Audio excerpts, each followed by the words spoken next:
Hello दोस्तों, आज की इस वीडियो में बात करेंगे जेके टायर कंपनी के शेयर के बारे में। दोस्तों, आज इसमें लगभग 20% की तेजी देखने को मिली। इस तेजी के पीछे की वजह क्या है और अब निवेशकों को क्या करना चाहिए?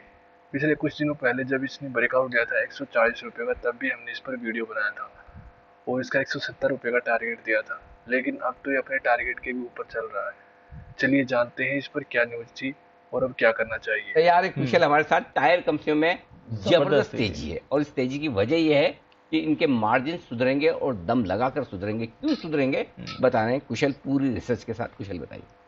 बिल्कुल सर, आज से 3-4 महीने पहले जब हम टायर कंपनी पर रिसर्च करते थे तो यही डर रहता था कि मार्जिन्स इनके बहुत तेजी से घटने वाले हैं, क्योंकि रॉ मटेरियल की जो कीमतें हैं वहां पर बहुत सारे रिकॉर्ड्स तोड़े जा रहे थे और कहीं ना कहीं जिस तरह से वो तेज हो रही थी उससे डेफिनेटली इनके मार्जिन्स पर बड़ा इंपैक्ट होता हुआ दिख रहा था। बट अब साइकिल रिवर्स होती हुई दिख रही है और काफी सारे ब्रोकरेज हाउसेज अब ये मान के चल रहे हैं कि जो अगली तिमाही है, यानी कि अक्टूबर ऑनवर्ड्स जो तिमाही शुरू होगी, उससे इनके जो मार्जिन्स हैं वो इंप्रूव होते हुए नजर आएंगे। इसकी सबसे बड़ी दो वजह इनफैक्ट पर्टिकुलरली, सबसे पहले तो ये जो कच्चे माल की कीमतों में गिरावट होती हुई दिखी है Q1 FY23 के एवरेज से अगर आप कंपेयर करेंगे तो जो सिंथेटिक रबर है वहां पर 15% की गिरावट हमें देखने को मिली है। और साथ साथ एक एस्टिमेट्स है एनालिस्ट का जिसके अनुसार अगर नेचुरल रबर की कीमतों में 10% की गिरावट आती है तो इनके एबिडा मार्जिन में आपको ऑलमोस्ट 160 बेसिस पॉइंट यानी कि 1.6% की बढ़त भी आती हुई नजर आती है।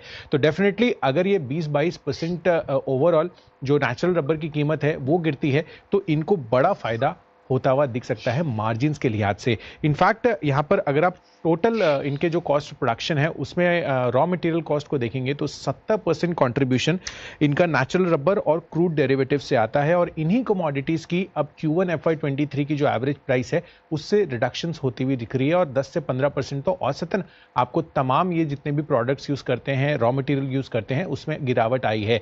दूसरी सबसे बड़ी वजह कि कंपनी की इनफैक्ट पूरे के पूरे स्पेस के लिए जो मांग है वो इंटैक्ट है और साथ ही कंपनी का जो कैपेक्स था, जितना भी इन्होंने ग्रीन फील्ड एक्सपेंशंस करना था वो इन्होंने ऑलरेडी कर लिया है। तो डिमांड इंटैक्ट है, double digit volume growth expected है FY23 FY24 के दौरान भी। तो डेफिनेटली ये दो बड़े रीजंस हैं। एंड साथ ही सीएट जो 20% अपर सर्किट पर है उसकी इन्वेस्टर कॉन्फ्रेंस भी होती हुई दिखी थी और उन्होंने क्लियर ये चीज कही है कि अगले महीने से ये टायर की कीमतों में 1 से 1.5% की बढ़ोतरी भी करने वाले हैं।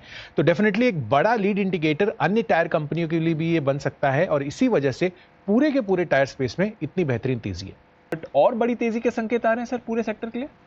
नहीं, बिल्कुल आएंगे। देखिए, क्रूड का गिरना, फिर ऑटो इंसलरी में तेजी, ऑटो सेक्टर में माहौल अच्छा बनना, सिंथेटिक रबर की प्राइसेस, नेचुरल रबर की प्राइसेस, बहुत बहुत दिनों के बाद ये सेक्टर चला और बहुत ही जबरदस्त टिका हुआ सेक्टर था।